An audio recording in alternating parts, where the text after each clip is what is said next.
এ পর্যায়ে বক্তব্য রাখবেন সারাকান্দি সোনাতলার উন্নয়নের উপকার অত্র এলাকার নয়নমণি সাবেক সফল সংসদ সদস্য কেন্দ্র বিএনপির কার্যকরী নির্বাহী সদস্য আমার শ্রদ্ধেয় বড় ভাই জনাব আলাস কাজী রফিকুল ইসলাম ভাই।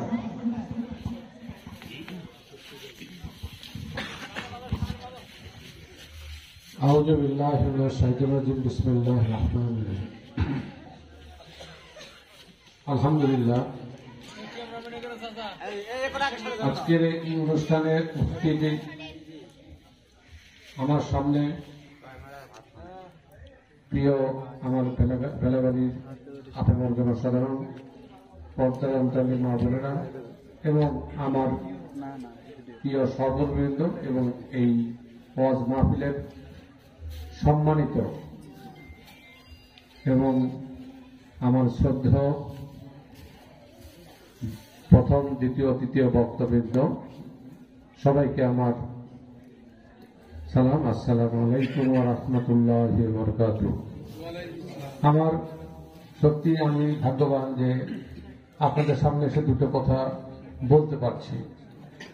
এমন একটা সময় গেল কিছুদিন আগে, 5ই আগস্টের আগে, এই 5ই আগস্ট আমাদের বহু মানুষের শহীদ হওয়ার পাশাপাশি 2000 মানুষের তারা আত্মত্যাগ শহীদ হয়েছেন এবং 40,000 মানুষ আহত হয়েছেন। নির্বিচারে গুলি করে হত্যা করা হয়েছে আমার ছাত্র, শ্রমিক, সাধারণ মানুষকে। আহত করা হয়েছে 40,000 মানুষকে, যারা হাত হারিয়েছেন, পা হারিয়েছেন, চোখ হারিয়েছেন, মাথায় গুলিবিদ্ধ, পেটে গুলিবদ্ধ, বুকে গুলিবিদ্ধ, হার্টে গুলিবদ্ধ, বিভিন্নভাবে তারা এখনো মৃত্যুর সঙ্গে পাঞ্জা লড়ছেন। তারা এই স্বৈর শাসন থেকে দেশকে মুক্ত করেছেন।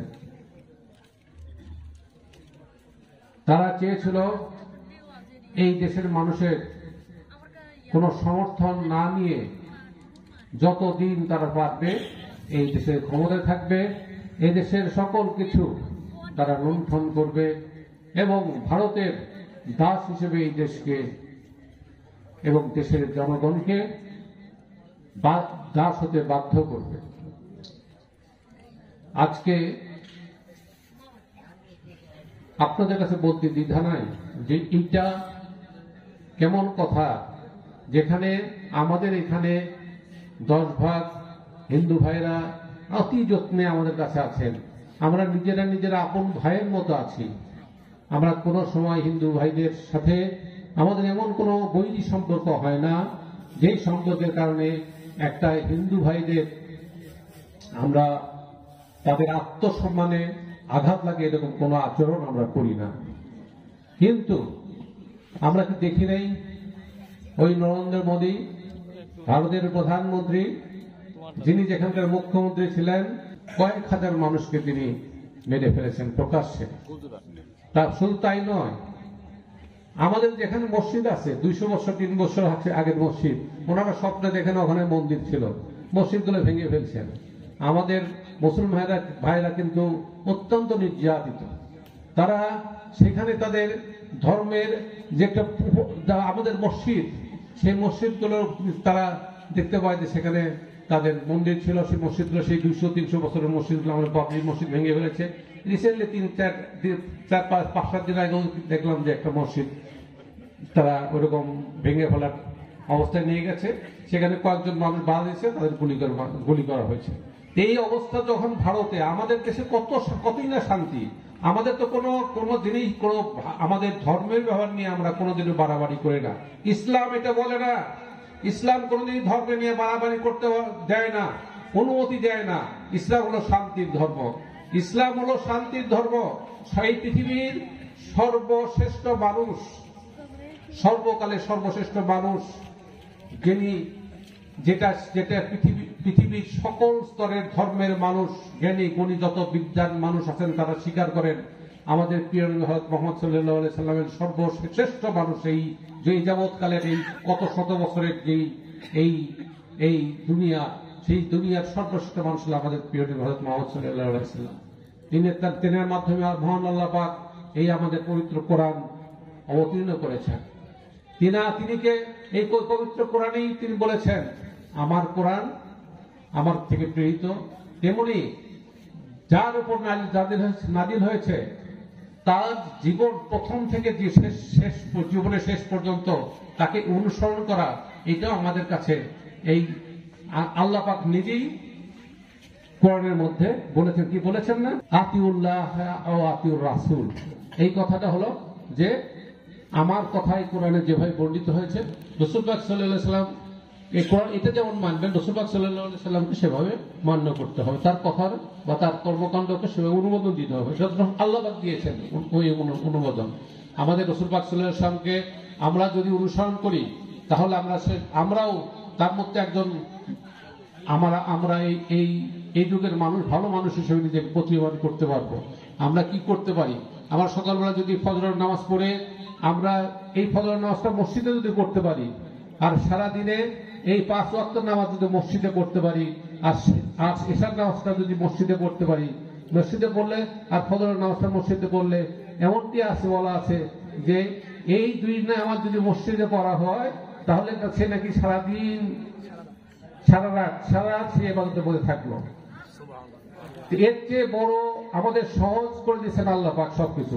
কিন্তু আমরা যদি শুধু মানতে পারি, আমরা শুধু মেনে চলতে পারি, তো আমার বিশ্বাস আমরা যারা কথা বলি, আমি নিজেও চেষ্টা করি সর্বসময়, অন্তত আমার অফিসে আমি 3 ওয়াক্ত নামাজ পড়ি, যেটা জোহর, আসর, মাগরিব, আর এশা এবং ফজর নামাজটা আমি মসজিদে আল্লাহর রহমতে পড়ার চেষ্টা করি।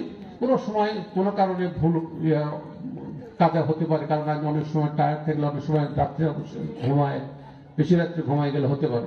কিন্তু আমাদেরকে এই যে একটা মানুষের যে একটা ইচ্ছা, মানুষের যে একটা নিয়ত, এই নিয়তটার উপরই সবকিছু নির্ভর করে। আমরা যদি এই নিয়তের উপরে চলতে পারি, নিজেদেরকে আল্লাহর প্রতি সমর্পণ করতে পারি, তাহলে আমার বিশ্বাস আমাদের যে অনেক কষ্ট থাকে, আমাদের যে অনেক দুঃখ থাকে, আমাদের দুনিয়াতে আল্লাহ পাক সব কিছু দিছে, কিন্তু দেখবেন যে তার মধ্যেও আপনি যদি শুধু দুনিয়াবি চিন্তা করেন, তারপর অনেক দুঃখ, ব্যথা, বেদনার মধ্যে থাকবেন। কাজেই আমাদেরকে চিন্তা করতে হবে, দুনিয়া এবং আখিরাতের চিন্তা করতে হবে। আমাদেরকে মনে করতে হবে আমাদের মৃত্যু সবারই হবে, মৃত্যু অনিবার্য। মৃত্যুকে আমাদেরকে আলিঙ্গন করতে হবে। এই কথাটা যদি আমরা সবসময় মনে রাখি, তাহলে অনেক অপরাধ থেকে আমরা নিজেরাই ইনশাআল্লাহ পরিত্রাণ পাবো। কারণ আমরা ওই পাপ কাজ থেকে বিরত থাকতে পারবো। আমাদের সন্তানদেরকে শেখাতে হবে প্রথম থেকেই, আমরা যেমন শিখেছি আপনাদের ওইভাবে শেখাতে হবে যে এই যুগের সাথে তাল মিলিয়ে এই ইংলিশ বাংলার পাশাপাশি আমাদের আরবিতেও তাদেরকে শেখাতে হবে, আরবি শেখাতে হবে, কোরআন শরীফ শেখাতে হবে। এইভাবে তাদেরকে চালিত হওয়ার জন্য তাদেরকে আমাদের সহযোগিতা করতে হবে, তারা যেন রাইট পথে চলতে পারে, সঠিক পথে চলতে পারে। আজকে আপনাদের এখানে আসলাম, এসে এই কথাগুলো যে বলে যেতে পারলাম। পাশাপাশি আজকে একটি কথা শুধু বলতে চাই যে আমরা ইসলাম ধর্মের আমাদের জাতির পিতা আমাদের হযরত ইব্রাহিম আলাইহিস সালাম, আমরা এই যাবৎকালে ছাত্রদের কাছে সবাইকে শুনে এসেছি জাতির পিতা হলো শেখ মুজিবুর রহমান, আরো শুনে এসেছি স্বর্গকালের সর্বশ্রেষ্ঠ মানুষ হলো শেখ মুজিবুর রহমান। এইটা আমাদেরকে শেখানো হয়েছে, আমাদের সন্তানদের শেখানো হয়েছে।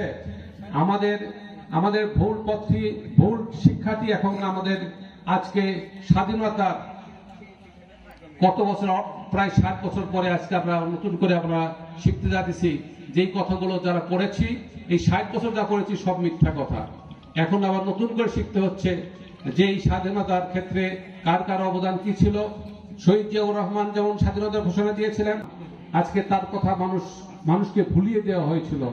আজকে এই জিনিসগুলো পাঠ্যপুস্তকে আসতেছে, কার কি অবদান, এই অবদানগুলো আমাদের মানুষরা আগামী দিনের যে প্রজন্ম তাদেরকে শিক্ষাদানের জন্য এই সঠিক ইতিহাস, বাংলাদেশের সঠিক ইতিহাসটি এখন পাঠ্যপুস্তকে আমাদের নতুন করে লিখতে হচ্ছে। এটা আমরা তাহলে আমরা এতদিন এসে আবার নতুন করে আবার শিখতে হচ্ছে। এই যে আজকে একটা স্বৈর শাসনের অবসান হলো, স্বৈর শাসন থেকে আমরা একটা দলকে যে আমরা বিতাড়িত করতে পারলাম, শুধু বিতাড়িতই নয়, তারা পার্শ্ববর্তী দেশে যে আশ্রয় নিয়েছে, এখন এই দেশে অনেক কিছুর ব্যাপারে তারা মানে ষড়যন্ত্র করতে চায়। এই ব্যাপারে আমাদেরকে ঐক্যবদ্ধ থাকতে হবে। একটা জিনিস মনে রাখতে হবে যে এই দেশের জনগণ যেমন ৭১ সালে স্বাধীনতা যুদ্ধ করেছিল, ৩০ লক্ষ শহীদ হয়েছিল, ৩ লক্ষ মা বোনের ইজ্জত দিয়েছিল, তেমনি আজকে ৯০ গণঅভ্যুত্থানে কত মানুষ আত্মহত্যা দিয়েছিল। পাশাপাশি আজকে এই জুলাই আগস্ট বিপ্লবে আজকে ২,০০০ মানুষ আত্মহত্যা দিয়েছে, গুলি করে মারা হয়েছে, প্রকাশ্য গুলি করে মারা হয়েছে। এইগুলো আমরা এখন জান দিতে জানি, আমরা গুলির সামনে দাঁড়াতে পারি জানি, আমরা আমাদের স্বাধীনতা ছিনিয়ে আনতে জানি, আমরা গণতন্ত্রে আমরা কথা বলতে চাই, আমরা ভোট দিতে চাই, আমরা আমাদের নিজের পছন্দের মানুষকে আমরা ভোট দিয়ে নির্বাচিত করতে চাই। এই কথাগুলো আমরা এখন শিখে ফেলেছি, আমাদের সন্তানরা শিখে ফেলেছে। কাজেই কোন দেশ আমাদেরকে চোখ রাঙানি, আমরা ওই দেশের চোখ রাঙানিকে আমরা ভয় পাই না, আমার সন্তানরা ভয় পায় না। কাজে আমরা ঐক্যবদ্ধ থাকবো, সকল ষড়যন্ত্র মোকাবেলা করব ইনশাল্লাহ। আগামী দিনে শহীদ জিয়ার স্বপ্নের ১৯ দফা আর আজকের তারই সন্তান তারেক রহমানের ৩১ দফার মধ্য দিয়ে আগামী দেশে যে নির্বাচন হবে, এই নির্বাচনে আপনারা সবাই ঐক্যবদ্ধ হয়ে ইনশাল্লাহ শহীদ রাষ্ট্রপতির স্বপ্নের দল বিএনপি বেগম খালেদার নেতৃত্বে যেই দেশ আজকে উন্নয়নের ধার প্রান্তে এসে দাঁড়িয়েছে, যাদের এই দেশকে যেভাবে ঐক্যবদ্ধ করেছেন তারই সন্তান জনাব তারেক রহমান, সেই তারেক রহমানের নেতৃত্বে আগামী দিনে আপনারা সবাই ঐক্যবদ্ধ থাকবেন, এই আহ্বান। এবং আজকে আমার পক্ষ থেকে সকলকে আমাকে নিমন্ত্রণ দেওয়ার জন্য সবাইকে আমার পক্ষ থেকে অনেক ধন্যবাদ এবং কৃতজ্ঞতা জানিয়ে আমার বক্তব্য এখানে শেষ করলাম। খোদা হাফেজ।